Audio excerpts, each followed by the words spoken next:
Hello, everybody. Welcome in for episode 11 of the Talking Chise podcast. Before you check, if you think you missed episode 10, we were on a bye week. We did not have an episode 10. So we're back. We've got the energy up. We have a special guest. He is the only remaining undefeated team. He is the number one Chise ranked player. It is Matt. What up? How Doesn't we? say much to be last ranked 10-0 team, especially after watching Phil's game. Yeah, but you're, number one pre-ranked and you're still Right. ranked number one. So, It's a good time to finally be on the pod, too, with yeah. the game against Mark coming up number two. Yeah, it's coming up. So this week it looks like you had. I think it was. Let me look at your schedule because I think it's like 4 weeks in a row. You started what Yeah. looked to be like a pretty good gauntlet of four really good teams. Starting with the Saints, you got the Steelers, then the Broncos, and the Steelers again. Um, Starting with the Saints, did this game go as planned for you? Yeah. There isn't really many plans going into a game against Marshall. Really, just prepare yourself to look at ugly ass players for a whole game. That's really the only preparation that has to happen. We've had some couple of close games here and there, but most games end up like this, like a 20-25 point win. Mm-hmm. Yeah, I don't. This year's Marshall, he's playing really good this year. He's playing better than he has in years past, so he's showing some improvement, and Yeah, he's I'll got a say it good didn't team. help J-Mo going down in the second quarter because he just kept throwing up deep ball after deep ball because I was playing way too aggressive. I was just trying to Mm-hmm. send the house and leave Ringo over J-Mo, which was an awful decision, Mm-hmm. but we were just sending it. Yeah, JMO's been good for him. Hopefully JMO's not out, very long if he's out at all. Yeah, checked. He's out 4 weeks. Oh, dude, that's A that's normal torn labrum injury, I that think. that's tough. Um, I guess since we were talking about you being the only unbeaten team, how's it feel to be the only unbeaten team left? I'd say it feels nice. I've never had an undefeated season in the Chaz. Normally, there's at least a game or two a year that I just fumble the bag away, whether it's to Stu or someone else. It's always just one game that seems to catch me off guard. So gotta try and keep the streak going. But going into these next couple games is gonna be pretty rough to keep that unbeaten streak alive. Yeah. Well, yeah, and it's probably a lot easier too not having the EA developers to go up against like last Madden. It's definitely a difference. Yeah. Not having to Yeah, play the it's Muttheads. yeah, it seems like the whole league as a whole seems like it's a little bit more laid back this year. Oh yeah, the Everybody's chat is energy's so up. much more relaxed. Yeah, everybody's got their energy up. I think Even if there's you got scrims crashing out. yeah, well, that's normal. That's not a surprise, but it's like I think too you now with this Madden, you'll have teams that normally don't have a chance to make the playoffs that will have a chance at making playoffs now. Right. So they A lot of they those fringe playoff guys, like look at Darius or yeah, Cold Blooded. Like there's a couple guys that were always on the fringe but could never get in because they were just blocked by the Muttheads. they're the Mudheads and the EA developers with their special concepts that they ran. Oh yeah. Uh, so you looked at it looks like you have the early favorite for MVP and JJ McCarthy. How has he been progressing?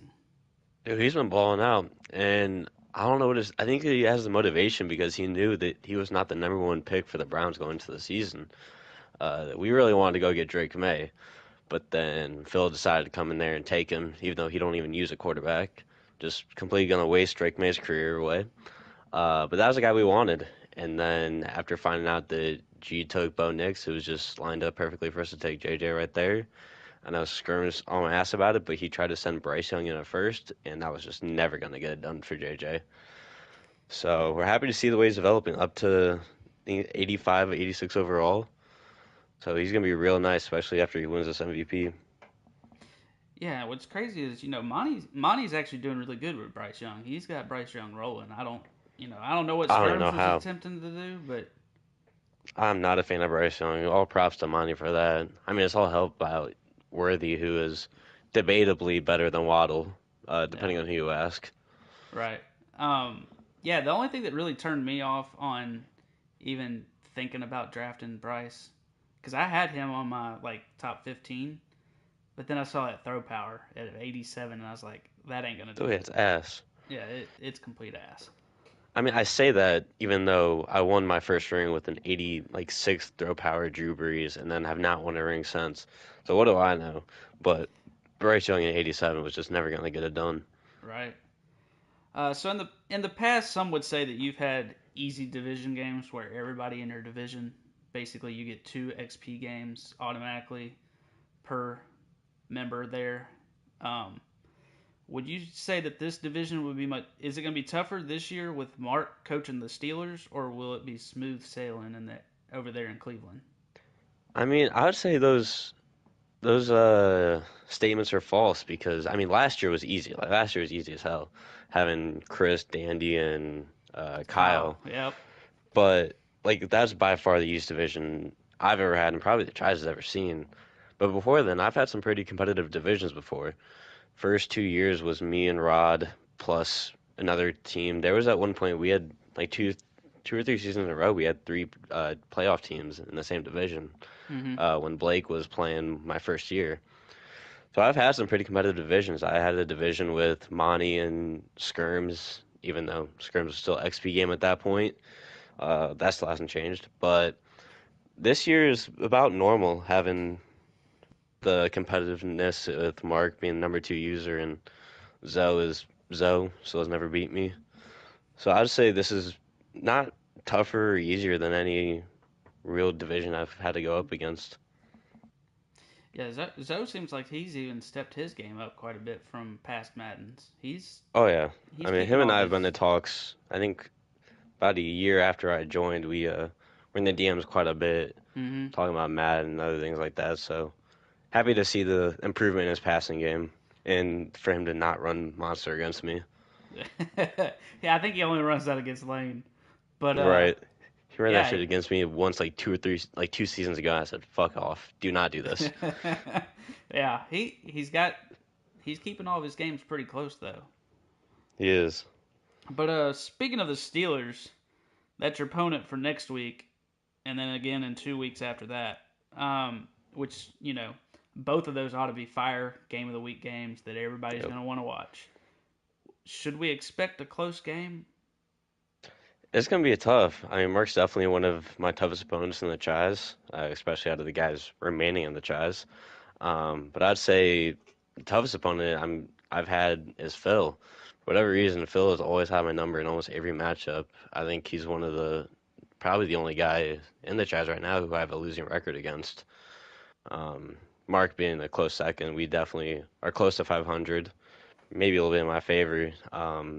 I got the first Super Bowl against him where he 11 booted it away, but he bounced back a season, I believe, a season later to even it up in the playoffs. But regular season wise, I have a slight advantage over him. But 2 games is going to be tough to take 2-0, especially having to figure out what to do against Micah. Yeah, and especially with one game in between each of those, so it's like Yeah. almost like an immediate turnaround, play him again. But yeah, Mark always has a good solid defense. He has a good defensive scheme, and that D line that Oh he yeah. always gets are they're wild. But having to go Mark, Phil, Mark again is just not what you want to see on the schedule, especially when you're still unbeaten and giving them even more of a chip on their shoulders. Yeah, because Phil, he'll run the ball 40 times if he has to, Yep, he has and done it before. and it gets I annoying. faced Chew Clock on the first drive of the game. Oh jeez.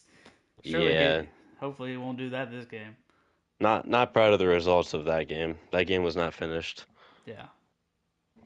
Are there any weaknesses on this Steelers defense that you can look to exploit?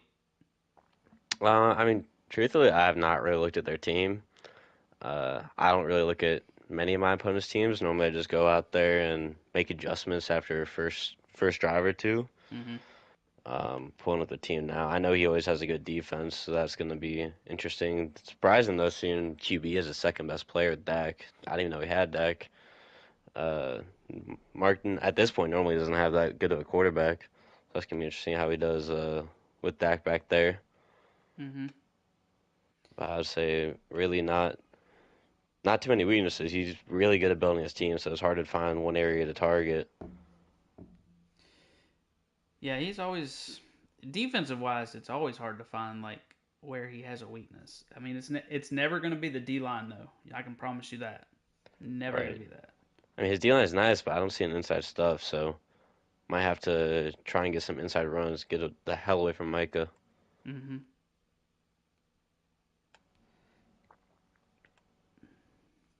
Oh, you So got your boy Jamin Davis at user. yeah, Jamin Davis is a pretty good user. Um, it's a little bit of a I thought maybe he'd go after Troy Anderson again because that dude he had Troy I mean, Anderson speed up to 99 for a linebacker is wild. that's actually insane. He's always said he's not a big fan of having the same players year after year, so I Hmm. think that's probably the main reason why he didn't do that. Outside of like Packers players. Yeah, he's always got to get some. He's got to always get like one or two Packers players. Oh yeah, You know, he's he been trying real hard to get Edgerrin Cooper off me, my user linebacker. he did visit my DMs to try to get Musgrave, but Musgrave has developed into pretty much a. I think he's in a main point role as far as the Cardinals' offense will go.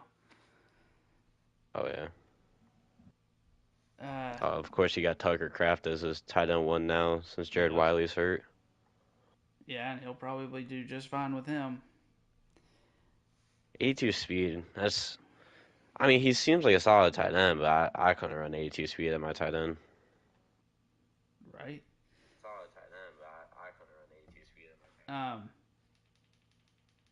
now, do you have any other things that you want to let off your chest? You want to call Hmm. anybody out? You want to just dig in on somebody? Go ahead. I mean, there's plenty of people to choose from. Oh, I mean, yeah, I've definitely had my history of beefs on the chest, so I think I could just blindly throw a dartboard and hit some sort of issues got going on. Not hard to avoid it. Curious for you, if we end up matching in the playoffs, how's it gonna be when I'm finally sober and not drunk off my ass from boo boo? It'll probably go like it normally does. I'll have to How's that? critically think about how I'm going to defend the one play that you'd like to run against me. That's you have like one guy on a drag that's short, and then another guy that goes over the middle that goes deep. So I have to pick one of them, Yep. and it doesn't matter which one I pick. It's going to the other person. It's like it's easier. It's easier to say how you would defend it than how you would defend it in the moment. Oh, If absolutely. if that makes any sense. Hey, But maybe those are the concepts that the mudheads were talking about. yeah, maybe, or maybe just their concepts are for verticals. Just I guess Skirms hadn't figured out how to run that as well as they do. But I I don't mean, I of don't know. course not. Honestly, He's a we knockoff. we always have pretty close games, so I wouldn't expect it to Oh be a yeah. blowout. It's just you gotta critically think of how to slow your offense down, basically. Right. And then your Uh, defense, it's basically watch where your user is and not throw near yeah. them. So, So I so think it's it's like, interesting is going back to a couple seasons ago. I was one of the first few people that brought like streaming your game into the Chise, mm-hmm, and I think overall we've seen a improvement in everybody's abilities. Looking at Zoe's passing game, Stu's passing game, like a lot of people have improved their passing game. yeah, And I mean, there's of course you got to attribute this to just people getting better over the years, but I think the fact that majority of people at this point are streaming their games allows people to watch more games going down, so they're able to learn more. I think the streaming has helped a lot improve the parity and the quality of the league. yeah, it's definitely got everybody like where they tune in more. It gives you more interaction to be able to watch more people play than say Yep. 2 games a week. Right. But as far as passing, it's like I want to be able to pass. I guess like you, like Monty, and all those that can pass very well. It's just I start throwing out there and throwing it. I'm gonna throw interceptions, and Right. it's gonna be a bunch, not a few. Yep. Gotta stay disciplined. Hit those drags. Yeah, that's Surprised true. more people don't do it. Honestly, All right. like Yeah, I'm not some rocket scientist out there. I just throw a little drag.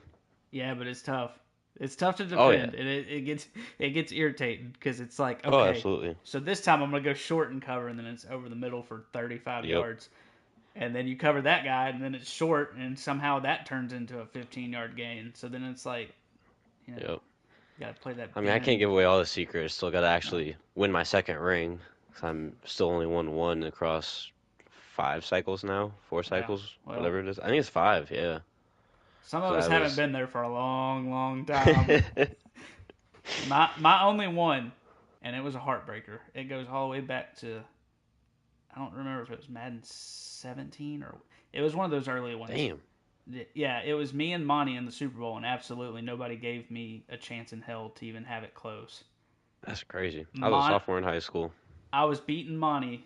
He had a drive, game-ending drive. Yeah. I'm covering the tight end, and I second guess myself, and he throws it to the tight end as soon as I leave him. That's It, crazy. it You was, still remember that play that vividly. oh yeah, no, we're never forgetting that one. I remember I gotta keep that in the memory because I'm never gonna second guess myself on it ever again. Oh yeah. Was Uh, that during like the dark era when Monty was just winning ring after oh yeah, ring? dude, Monty won like 10 rings. He was unstoppable because That's insane. that That's was insane. No also one tried to boot him then.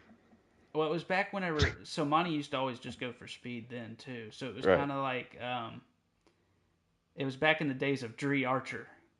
That's who he had at running back, Oh and wow. nobody could stop that guy. The Kent dude State was, legend. yeah, he was unreal. But I guess we're gonna. If you don't have anything else, I guess we'll go ahead Nah, and don't feel like talking too much shit. Still gotta watch what I say for a little bit, I think. right. Well, just give like a little preview into next week's guest. He's a very, very, very important person to the Chise. That's all I'm gonna say. We're not gonna go any further than that. Mm. I will say this. I'll just give everybody like a little heads up that season 2 we are gonna have. I will have a co-host to come on here to help out with guests.